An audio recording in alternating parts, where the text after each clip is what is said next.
Sotah Daf Tes. We begin with the last few lines, the first wide line at the bottom of Daf Ches, and we'll begin with a lengthy brisa which discusses the concept of Mida Keneged Mida, how we know that a person is repaid in kind, that no sin goes unrewarded, that is rewarded negatively, and the various different ways in which a Sotah receives her just comeuppance.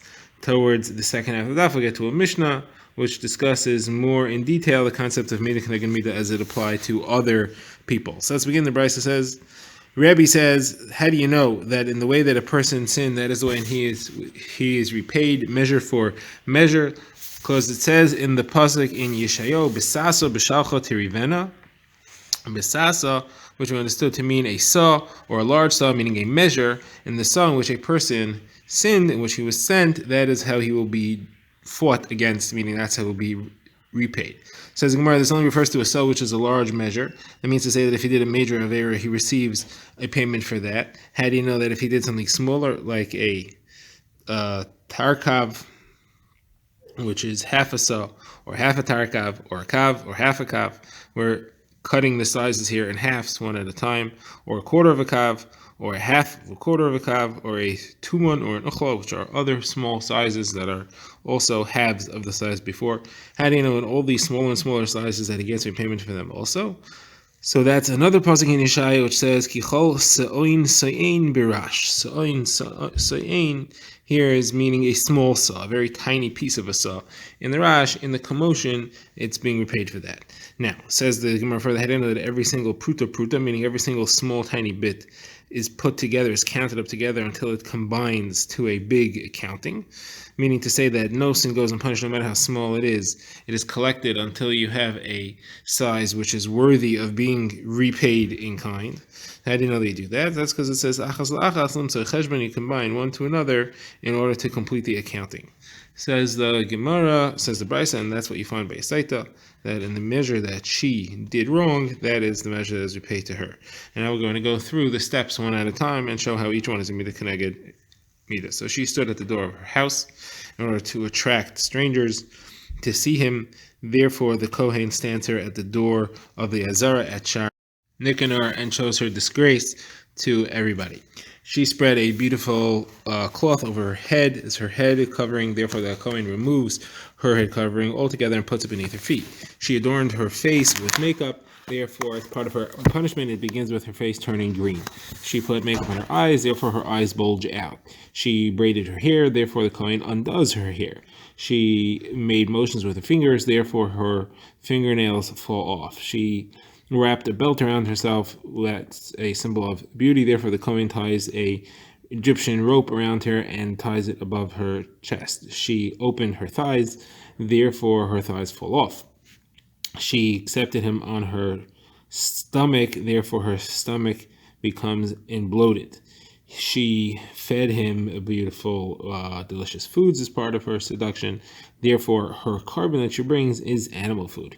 She gave him high-quality wine in high-quality cups. Therefore, the Kohen gives her water, bitter water, in a pottery vessel. She did her avera hidden in secret, and therefore he who hides in secret reveals it and shows it to everyone, meaning HaKadosh Baruch Hu, who is called Yoshev B'Seiser, reveals it like it says, Ve'ayin no'ef shamra neshef lemar lo tishireni ayin. The eye of the adulterer hides in the darkness, saying, no eye is going to see me, but Seiser panim yasim, but it will be given a face by the Seiser, by the Yoshev B'Seiser. Another pshat says that she tried to hide her avera, therefore HaKadosh Baruch Hu made it famous, like it says, Tikasa sin'ah. She covered up the hated actions b'mas sha'oin, in the darkness, to galar asar b'kahol. Its evil will be revealed to the entire nation. Another Gemara asks, since we learned from the pasuk in the Brisa that says that at the end we said achas lachas, that every single sin, however small they are, they combine to an ultimate cheshbon. So why do we have to have the pasuk that says sa'oin barash, that the small measures are accounted for as well? You're going to put everything together anyway, even if it's not accounted for each one individually. So the Gemara says that is to teach me something else, that the amount of the punishment is equal. All we see from the fact that it's achas la'achas, that they combine, is that nothing is going to go unpunished, but that it'll be equal and in kind, in the same type, mida keneged mida, that you don't see. So the Gemara asks, if you told me about the small sizes that they are repaid, so ein, why do you have to tell me about the big ones?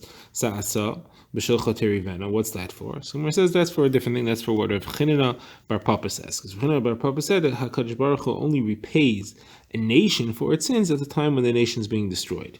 And at the end, he'll pile it all on. But it could be that it'll go for a while without receiving the punishment for what it did. So then there's a kash on this, because we see that Mitzrayim was repaid 3 times. Mitzrayim received punishment 3 times. So if you're only going to get punished when you get destroyed, it shouldn't be possible to get punished more than once.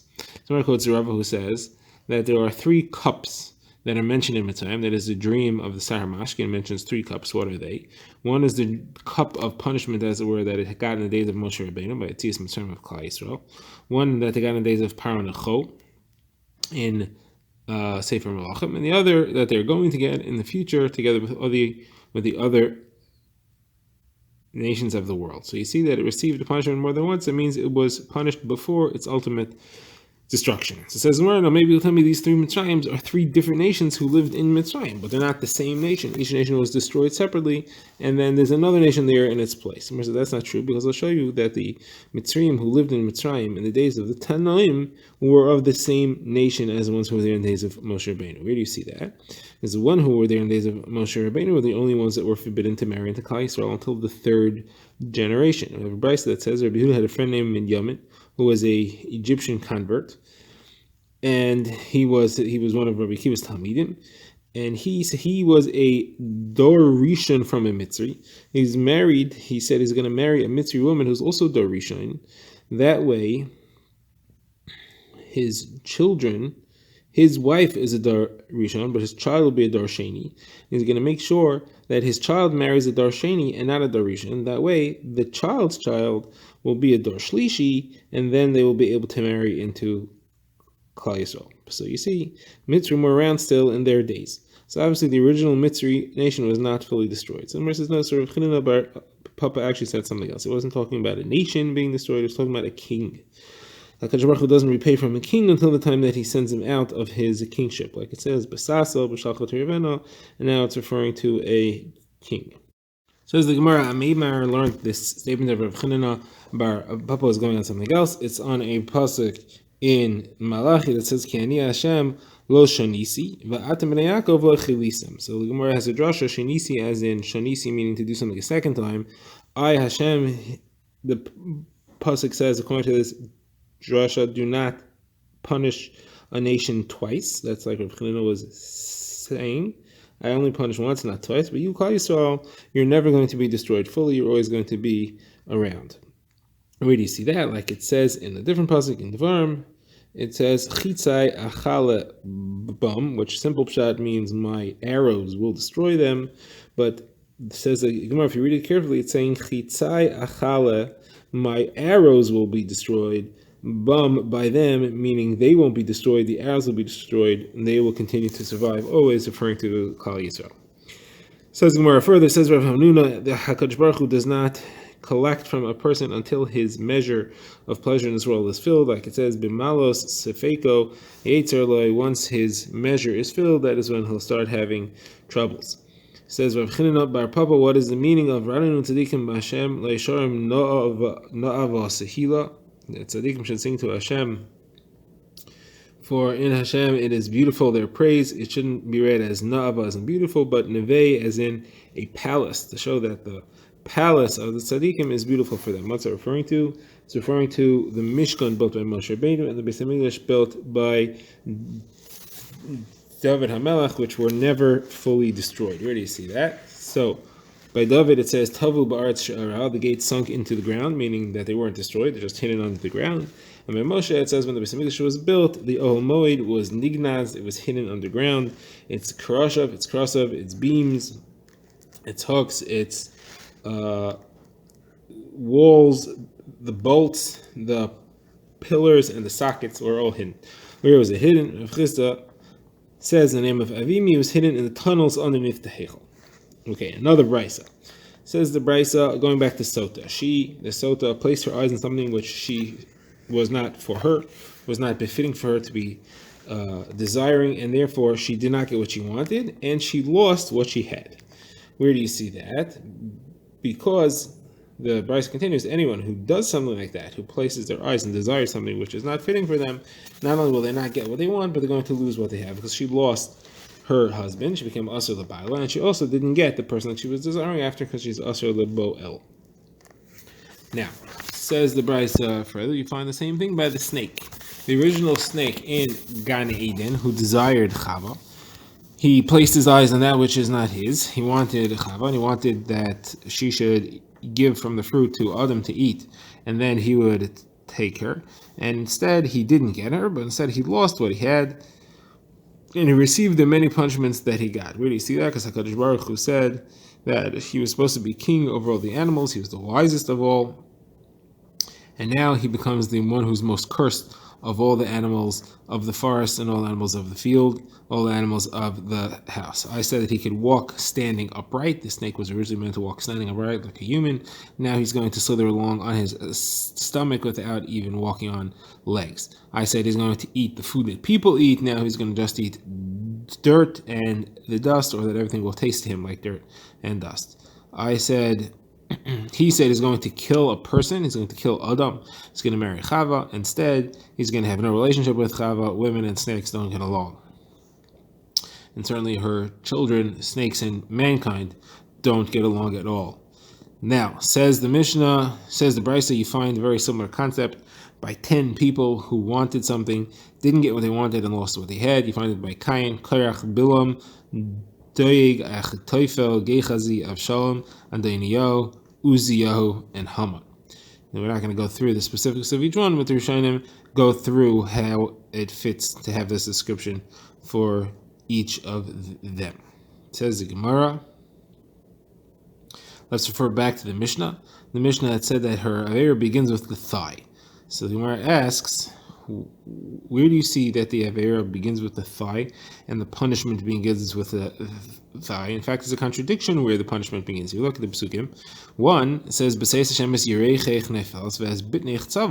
that shows that the thigh begins, the whole issue begins with the thigh. But then in the different pasuk it says, actually describing what happens, it says that the stomach has the effect first.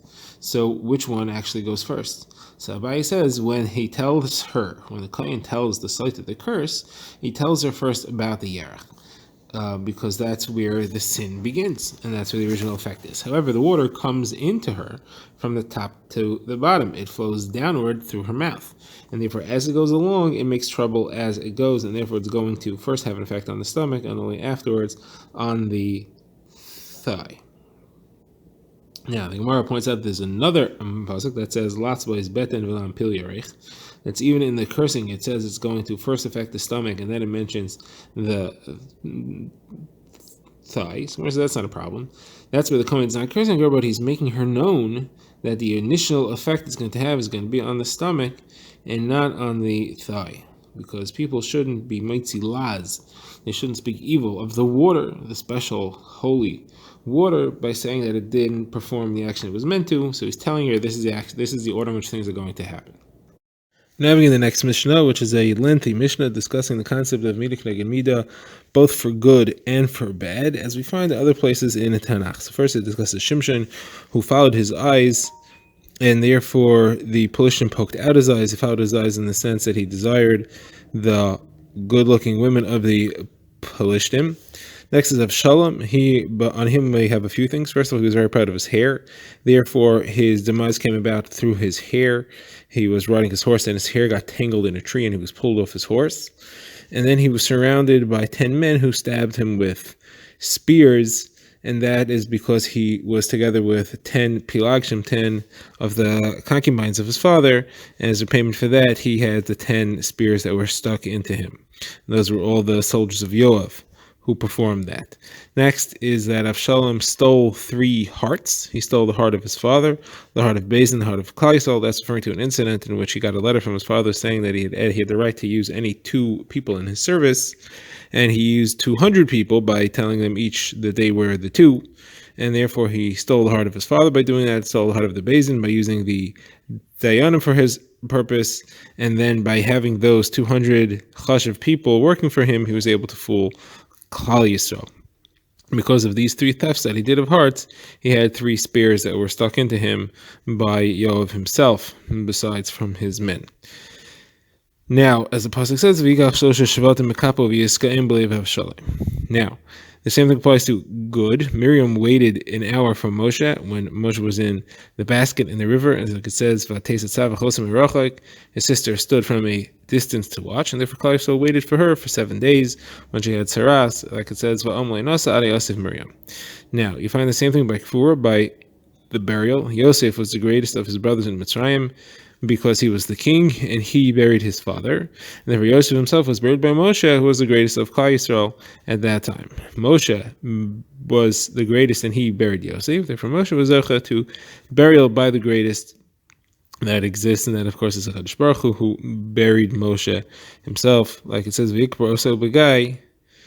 And then the Mishnah concludes and says not only about Moshe doesn't say that, but about all the tzaddikim, like it says, V'halach lefanach tzadkecha kavod Hashem ya'asfecha. We now begin the Gemara, which discusses the story of Shimshon HaGibor, Shimshon the Nazir more specifically. The Brisa says that Shimon rebelled against the HaKadosh Baruch Hu, as it were, with his eyes, and therefore was punished with his eyes, as we saw in the Mishnah. Like he told his father, he said about a woman from Timnas, that she is fitting in my eyes, take her from me. Now, Shimshon had been involved with 3 Pelishti women, one from Timnas first, then one from Azza, and the last one was Delilah, who ultimately betrayed him and caused his death. So the one from Timnas came first. It was many years before the other ones, and it was a mistake that he would go and marry her. So the Gemara asks that why is it a mistake? The pasuk says clearly that his father and mother didn't know that it was what Hashem wanted, but you see clearly it was what Hashem wanted. So the Gemara says, yes, he went with the right reason. He went because that's what Hashem wanted, but he had a bit of his own reasons within there, and that was because of his desires, and therefore there was a flaw in there in some way. Now, the Gemara talks about when he went to the woman from Azza. So Rebbe says that his first problem, his first mistake was in Gaza, and therefore it was in Azza, and therefore when he was captured ultimately by the Pelishtim, he was taken to Azza. Like it says, it was there and he found an Ish Zona, and that was where he made his first mistake. And it says, Vayiridu Oisei Azasa, they took him down to Azza. So that's me the Keneged Mida. So they were asked, but the Timnas woman was before Azza, so he should be taken to Timnas, not to Azza. So Gemara says, because what he did in Timnas wasn't so bad. It was just a bit of a flavor of impropriety there. What he did in Gaza, he didn't even marry her. She was just a Zona. So that was the first serious mistake. And therefore, that's where things went wrong. And afterwards, he went to Delilah. So the Gemara just brings a brisa which talks a little bit about Delilah. The Gemara says Delilah's name was very fitting. Delilah is from the word Dildala, meaning she cut off. She cut off Shimshon's strength. She cut off his heart, and she cut off his actions. She cut off his strength, meaning that his strength departed from him because she cut his hair. She cut off his heart, meaning that she gave away what he had told her that was on his heart, like it says, and Delilah saw, and he told her everything that was in his heart. And the last thing is his actions, because she caused the Shekhinah to leave him, like it says, he did not know that the Shekhinah had departed from him. The Gemara continues to discuss Shimshon. It says that after Delilah heard from him that the secret to his strength was that he was a Nazir, she knew that he had spoken the truth. So Gemara says, how did she know? He had told her many things before that were false. And this time she knew it was true. How did she know? So the Gemara gives 2 explanations. Rav Chanan says, when someone speaks the truth, you could tell. And Abaye says, because she mentioned Shem Hashem. She said, Nazir Likimani. She knew he would not mention the name of Hashem if it wasn't the truth. Next, the Gemara says that the reason that she got him to give in was because she tormented him, and he became troubled up till the point of death. So the Gemara says, what was the torment that she did? So Rav Yitzchak the Beirami says at the time of Bia, when he was about to finish, she would slide away from him, causing him to be Vatala, or causing him to have to stop, which was very uncomfortable. All right, now the Gemara talks about his Nazirus. Shimshon's mother was told, don't drink wine, don't drink old wine, don't eat anything tummy.